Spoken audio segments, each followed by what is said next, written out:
धनंजय मुंडे कृषी मंत्री असताना 350 कोटींचा घोटाळा, अंजली दमानी यांचा गंभीर आरोप आहे। तर काहीही झालं तरी धनंजय मुंडेंचा राजीनामा घेण्याची दमानी यांची मागणी। नॅनो युरिया आणि नॅनो डीएपीचा 88 कोटींचा घोटाळा, मुंडेंनी 90 रुपयांची नॅनो युरियाची बाटली 220 रुपयांना घेतली आणि 2400 रुपयांचा फवारणी पंप 3500ला खरेदी केला। अंजली दमानी यांचा मुंडेंवर गंभीर आरोप आहे। कापूस साठवणुकीच्या बॅगेचे पैसे दिले आणि त्यानंतर निविदा काढली, निविदा कुणाला द्यायचं हे आधीच ठरलं होतं का? दमानी यांचा हा सवाल आहे। तर 6,18,000 बॅगांसाठी 42 कोटींचा खर्च, 577 रुपयांच्या बॅगा 1200 रुपयांना घेतल्या, दमानी यांचा हा आरोप। मुंडेंनी सर्व कायदे तुडवून टाकलेले। एका वर्षभरामध्ये मुंडेंनी शेतकऱ्यांचा अफाट पैसा खाल्लाय। कापूस साठवणुकीच्या बॅगेचे पैसे दिले आणि नंतर निविदा काढली, दमानी यांचा आरोप। अंजली दमानी यांच्या आरोपांची गांभीर्याने दखल घेऊन कारवाई करा। आता दमानी यांच्याच आरोपांनंतर धनंजय देशमुखांची ही मागणी। अंजली दमानी यांचे आरोप बरोबर असणार, त्या पुराव्यांशिवाय कधी बोलत नाही। धनंजय मुंडेंवरील दमानी यांच्या आरोपांवर संदीप क्षीरसागर यांचं वक्तव्य। हत्येसाठी आणि खंडणी मागण्यासाठी धनंजय मुंडेंनी पाठवलं, मनोज जरांगेंचा धनंजय मुंडेंवर गंभीर आरोप आहे। मुंडे पुरावे नष्ट करत असतील तर अजितदादा जबाबदार, जरांगेंचं वक्तव्य। तर मुंडेंवर 302चा गुन्हा दाखल करण्याची मागणी केली आहे।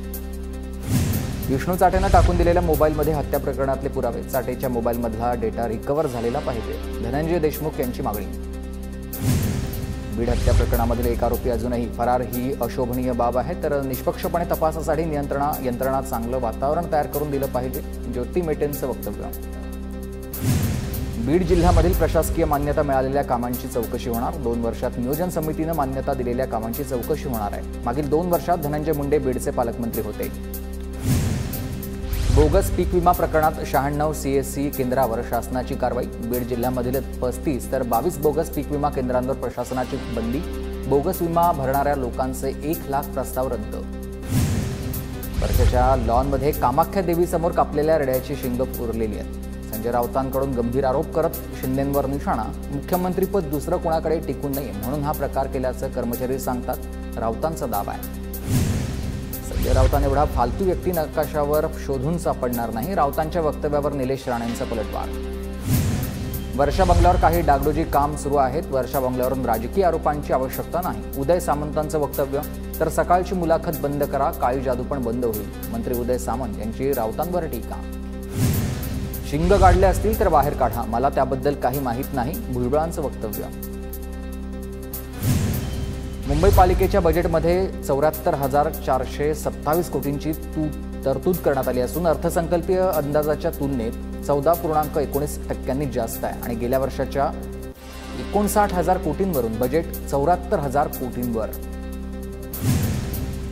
महानगरपालिका क्षेत्रामध्ये 1333 किलोमीटर रस्त्यांचं काँक्रिटीकरण पूर्ण, अर्थसंकल्पात माहिती। तर उर्वरित काँक्रिटीकरण 2 टप्प्यांमध्ये हाती घेतलं जाणार आहे। मुंबई महानगरपालिकेकडे 81,774 कोटींच्या ठेवी आहेत। तर यंदाच्या अर्थसंकल्पात आरोग्यविषयक सुविधांसाठी 7,000 कोटी, शिक्षण सुविधेसाठी 4,000 कोटी, तर बेस्ट उपक्रमासाठी 1,000 कोटींच्या अनुदानाची तरतूद। पर्यटनासाठी मुंबई महानगरपालिकेकडून नव्या योजना, राणीच्या बागेमध्ये जिराफ, झेब्रा, सफेद सिंह, जॅग्वार सारख्या विदेशी प्रजातीचे प्राणी आणले जाणार आहेत। कोळीवाड्यांच्या विकासासाठी 25 कोटींची तरतूद। तर लंडन आयच्या धर्तीवर मुंबई आय उभारली जाणार आहे। कथित खिचडी घोटाळ्यातील आरोपी सूरज चव्हाण यांना मोठा दिलासा, मुंबई हायकोर्टानं केलाय जामीन मंजूर। 17 जानेवारी 2024 पासून सूरज चव्हाण अटकेत होते। भुजबळांचे कट्टर समर्थक दिलीप खैरेंच्या बॅनरवर अजितदादा आणि राष्ट्रवादीचे फोटो नाही, बॅनरवर भुजबळांसोबत नरेंद्र मोदी आणि देवेंद्र फडणवीसांचा फोटो आहे। नाराज छगन भुजबळ भाजपच्या वाटेवर असल्याची चर्चा। वैभव नाईकांच्या पत्नीला रत्नागिरीमधील एसीबीची नोटीस, स्नेहा नाईकच्या नावावर असलेल्या मालमत्तेची एसीबी माहिती घेणार आहे। 11 फेब्रुवारीला सकाळी 11 वाजता उपस्थित राहण्याचे आदेश। भाजपचा ठाकरे गटाला धक्का, मुंबई आणि गोवा विमानतळावरील 2000 कर्मचाऱ्यांचा भाजपात प्रवेश। ठाकरे गटाच्या भारतीय कामगार सेनेच्या संघटनेला धक्का, भाजपचे कार्याध्यक्ष रवींद्र चव्हाणांच्या उपस्थितीमध्ये हा प्रवेश। उमरग्याचे आमदार प्रवीण स्वामींच्या जात वैधता प्रमाणपत्रावर औरंगाबाद खंडपीठात दाखल याचिकेवर 6 फेब्रुवारीला सुनावणी झाली। तर उमरग्याचे माजी आमदार ज्ञानराज चौगुलेंनी याचिका दाखल केली होती। सुनेत्रा पवार राज्यसभेच्या तालिका अध्यक्षपदी राज्यसभेचे अध्यक्ष जगदीप धनखड तसेच उपाध्यक्ष हरिवंश यांच्या अनुपस्थितीमध्ये राज्यसभेच्या कामकाजाचं संचालन करणार। गोंदिया जिल्हा परिषदेवर 14 सदस्यांची बिनविरोध निवड निश्चित। 39 सदस्यांकडून नामांकन मागे, 53 सदस्यांकडून नामांकन दाखल करण्यात आलं होतं। ठाण्याच्या खोपट बस डेपोसमोर महाविकास आघाडीचं ठिय्या आंदोलन। महाविकास आघाडीकडून एसटीच्या भाडेवाढीचा विरोध। सोलापूरमध्ये 5 वर्षीय मुलाला जीबीएस संशयित आजाराची लागण। शहरातील एका खासगी रुग्णालयात मुलावर उपचार सुरू आहेत। सोलापूर जिल्ह्यातील जीबीएस संशयित रुग्णांची संख्या 6 वर।